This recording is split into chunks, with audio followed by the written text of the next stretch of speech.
ඇදගෙන ආවේ නෑ එලි මහා කාමරයක හිටියේ ඇදගෙන ආවේ නෑ ඊට පස්සේ එක නැල්ලා වැලි කොට්ටුවට කවලේ තියලා අද්දේ දෙන් තියලා යටින් ගෙදරට දැම්මා කුලේට දණිස් නගනකොට කකුල් වලට ගැහුවා සතියක් විතර එක දිගටම කරා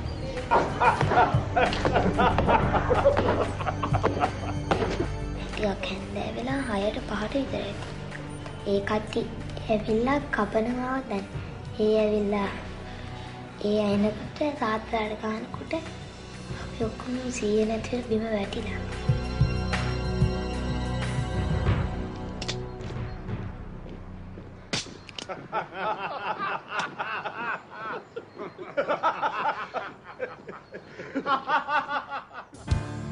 Torture is one of the most serious human rights abuses of our time. Acts of torture take place every day throughout the year in more than 100 countries, devastating the lives of ordinary men, women, and children. In the 1970s, Amnesty International issued a call for doctors to diagnose and identify whether victims had been tortured so that perpetrators could be held accountable. Little was known about torture methods at that time, but 4 Danish doctors responded to the call. And what began as a small grassroots movement under the leadership of Dr. Inga Genefka quickly grew to a network of 4,000 doctors in 34 countries. It became apparent, however, that more than medical documentation was needed. Identifying how to treat and restore the lives of torture victims led to the establishment of the Rehabilitation and Research Center for Torture Victims in Copenhagen in 1982, the first facility of its kind for survivors of torture. Doctors, psychologists, therapists, nurses, and social workers together developed treatment plans while at the same time researching and documenting various types of torture. As the global movement expanded, an international organization was needed.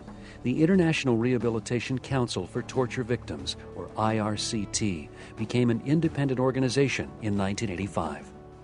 Today, it supports and collaborates with more than 200 rehabilitation centers in 80 countries. More than 100,000 torture survivors are treated at these rehabilitation centers every year.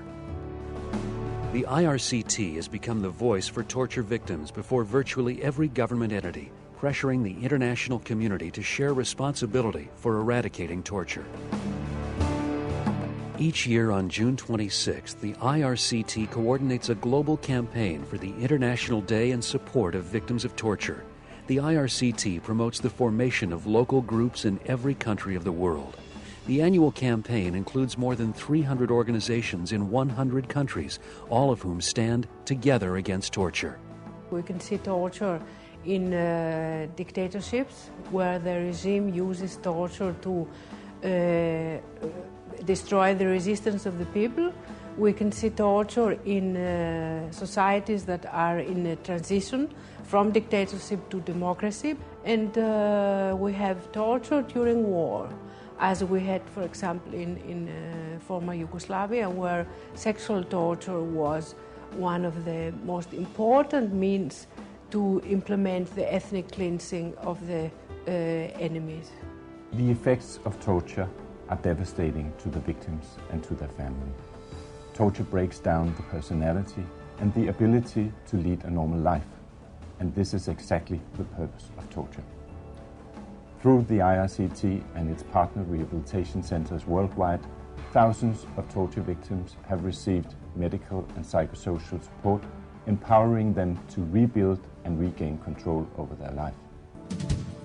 Empowering health and other professionals at the local level has been vital to the IRCT's success. 10 regional networks enable staff to share experiences and develop strategies, as well as provide information, training, and skills.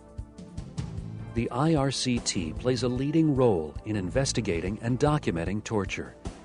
It's compiled the world's most comprehensive research library and serves as the source of record for governments, legal authorities, and human rights organizations in their efforts to bring perpetrators to justice. The IRCT has exposed to the world the reality and magnitude of the problem of torture. Of the world's 12 million refugees, conservative estimates are that nearly 4 million have been victims of torture. Among the 500,000 torture victims in the United States, there has been a dramatic increase in the numbers seeking help. Today, the IRCT is the world's leading organization solely dedicated to the rehabilitation of torture victims and the prevention of torture, proving every day that it is possible to restore hope. Having worked with the whole fight against torture since 1974, I am more and more optimistic every day. We are going in the right direction. We will eradicate torture. I'm not able to give you any exact date, but we will stop it.